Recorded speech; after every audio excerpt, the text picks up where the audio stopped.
작년 말부터 이 워커 S2가 소량 생산이 아니라 대규모 양산을 시작했습니다. 에어버스 생산 라인에 들어갈 준비를 하고 있는데 이게 어떤 의미가 있냐면 지금까지는 유비테크의 휴머노이드 로봇이 어떤 공장에 들어가냐면 가전업체 생산 라인, 전기차 업체 생산 라인, 전자부품 생산 라인, 그리고 스마트 물류 그 4개 분야에 들어가는데 이번에 에어버스랑 협력한 걸 계기로 해서 이제는 항공 제조까지 들어갑니다. 그래서 유비테크는 다른 휴머노이드 로봇 업체랑 물론 다양한 분야에 응용하고 있지만 이제 첨단 제조업에 나는 확고한 1등이 되겠다.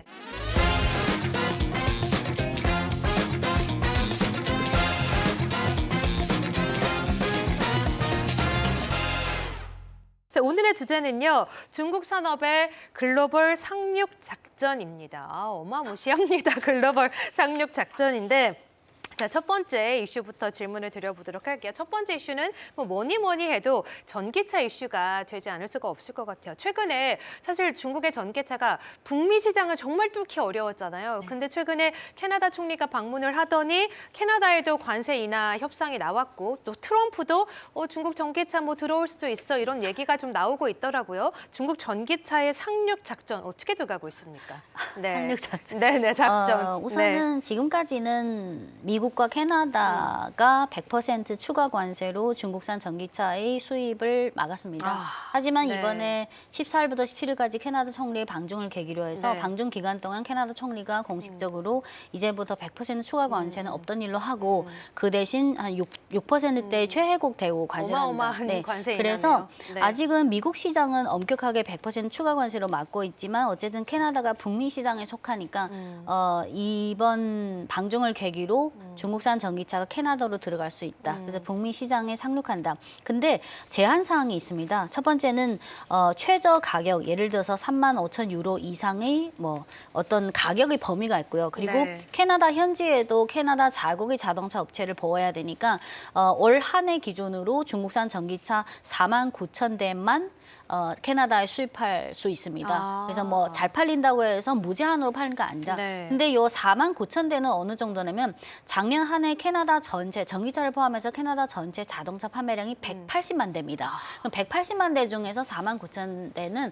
한 2%대, 3% 미만입니다. 그래서 제한적인 범위 내에서 중국산 전기차 수입을 개방하는 동시에 중국은 기존의 그 캐나다산 농산품에 대해 100% 추가 관세. 카놀라유 구입을 하기로 그래서 했죠. 이번에 캐나다 총리 방중은 여러 가지 복합적인 목적이 있지만 가장 큰 거는 농업이에요. 미국 이렇게 생각하시면 돼요. 미국 입장에서 대도의 수출이 중요도랑 캐나다 입장에서 유채시 중요도가 아주 중요합니다. 그렇군요. 그래서 이번에 사람들이 이런 상상을 할 수도 있을 것 같아요. 캐나다 전기차 시장이 뚫었으니까 그러면 미국 시장은 시간 문제가 아니에요. 근데 아직은 트럼프도 긍정적으로 말하던데요. 근데 아직은 그게 실제 집행까지 또 그게 또 트럼프 지지율이랑도 연관돼서 테슬라도 있고요. 그래서 아직은 미국 시장까지 상륙. 근데 며칠 전에 기사나 그 영상을 보니까 멕시코의 소비자가 중국의 전기차를 멕시코로 수입해서 그거를 지금 미국에서 운전 중인 개별 사례. 그리고 또 한 가지 아이러니한 것은 미국이 지금 100% 추가 관세로 막고 있잖아요. 근데 미국의 포드의 CEO는 이미 중국산 전기차를 5대나 개인 명의로 구입했습니다. 그중에 평소에 개인이 타려고요? 공부하기 위해서. 분해해가지고 느끼기 위해서. 이 간단히 말씀드리면 작년 여름에 5대를 샀잖아요. 근데 5대를 사기 위해서 선별해야 돼요. 그러면 우선 포드의 CEO의 밑에 그 핵심 인력들이 작년 여름에 중국에 가서 중국산 전기차 워낙 모델이 많고 브랜드가 많으니까 100대를 시승해봤어요.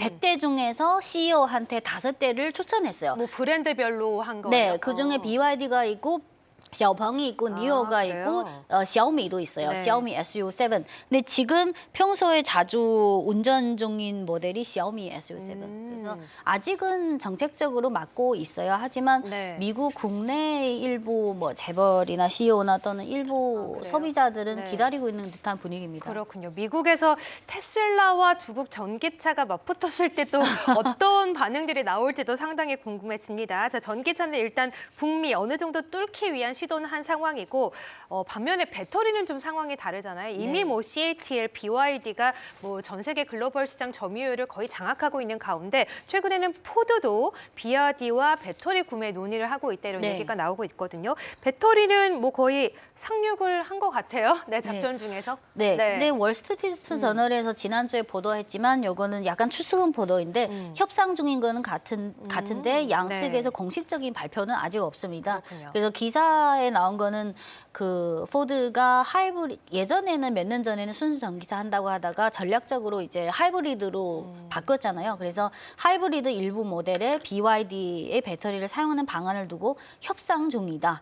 그리고 이거에 관해서 중국 현지 경제지 기사가 포드 중국 법인이랑 BYD 중국 본사에 다 문의를 했는데 양사 모두 뭐 아직은 뭐 공개할 수 있는 게 없다. 그래서 아직은 좀 일정 기간 동안 협의가 필요한 것 같고요. 근데 결과적으로는 포드가 기존의 한국 업체랑 그 결별하고 맞아요. CATL이랑 네. BYD를 결국은 저는 정치적인 그런 요소를 떠나서 결국은 가성비랑 기술력이라고 생각해요. 네. 그리고 또 한 가지 간과해서는 안 되는 점은 만약 포드가 중국의 배터리 업체랑 협력하면 사실상 어떻게 보면 히토류 관련 그런 리스크에서 벗어난 거나 마찬가지일 수 있어요. 그래서 여러 가지 가성비, 기술력 그리고 중국이 지금 중국 국내의 전체 시장 점유율에서 LFP가 80%고 삼원계 리튬이 20%예요.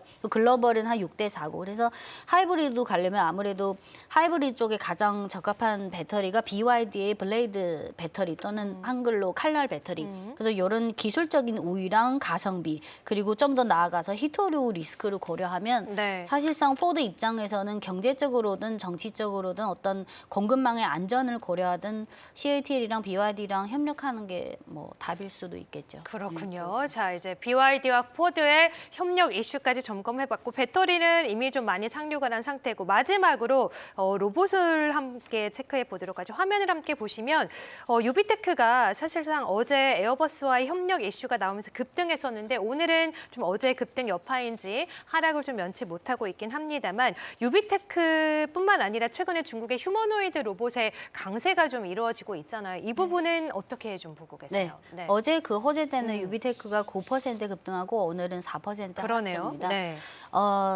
이게 중국의 휴머노이드 로봇 업체를 볼 때면 당장은 뭐 산업 동향 개별 호황제를 보면서 주가를 판단하지만 중장기적으로는 저는 중국의 전기차의 해외 수출과 연결해서 봐야 된다고 생각합니다.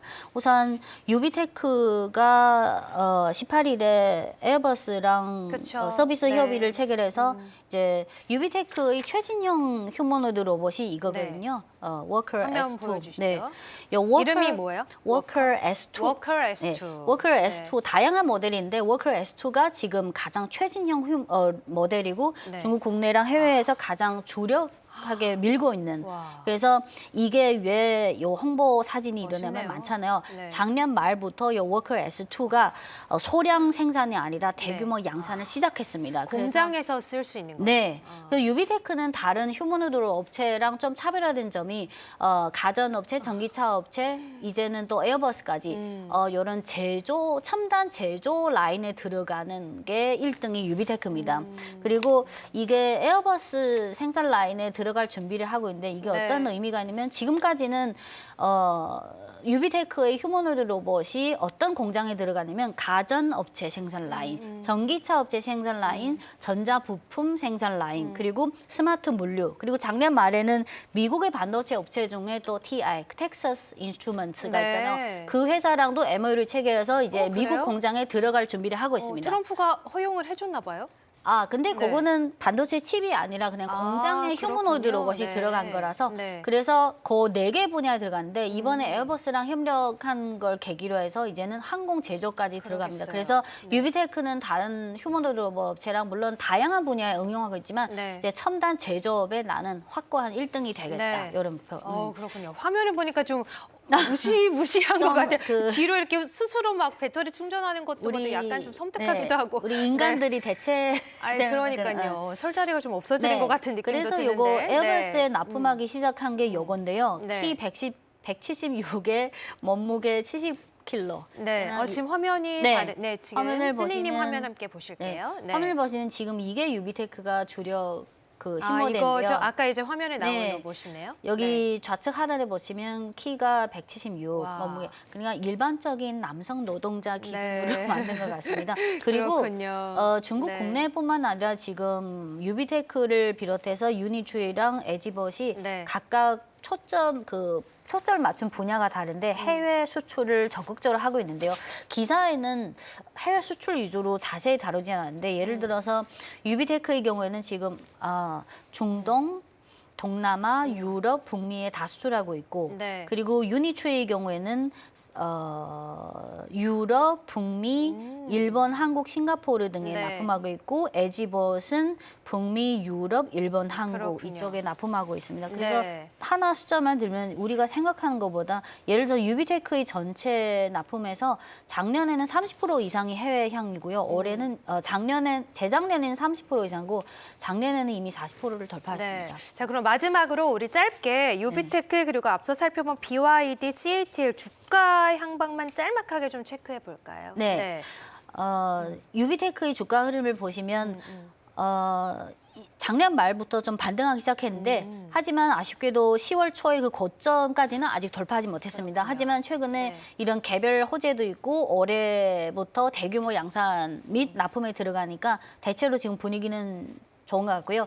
그리고 아까 BYD랑 CATL, BYD 심천 종목을 보시면 계속해서 하락세를 보이고 그러게요. 있습니다. 네. BYD 홍콩 종목도 대체로 마찬가지고요. CATL 심천 종목도 아직은 다른 테크주에 비해서는 덜 하락했지만 아직은 반등세가 나오고 있지 않습니다. CATL 홍콩 종목도 그렇고요. 지금 BYD랑 CATL의 주가 흐름의 특징이 해외 수출 또는 해외 현지 공장의 그런 강력한 확장 그거는 계속되고 있지만 네. 전체 매출에서 아직은 대부분은 아직은 국내입니다. 아. 그래서 해외에서 계속 잘 나가도 아직은 국내 주요 이슈 때문에 주가의 흐름이 결정되기 그렇군요. 때문에 네. 아직은 CATL이든 BYD든 전체 매출에서 해외 비중 예를 들어서 BYD는 지금 22% 점진적으로 더 올라가야 돼요. 그러니까 네, 아직은 알겠습니다. 주가만 봤을 때는 아직은 답답한 흐름이 일정 기간 동안 계속될 수밖에 없는 분위기입니다. 네, BYD와 CAT에 올라가기 위해서는 국내에서 좀 매출이 좀 잘 나와야 될 것 같아요.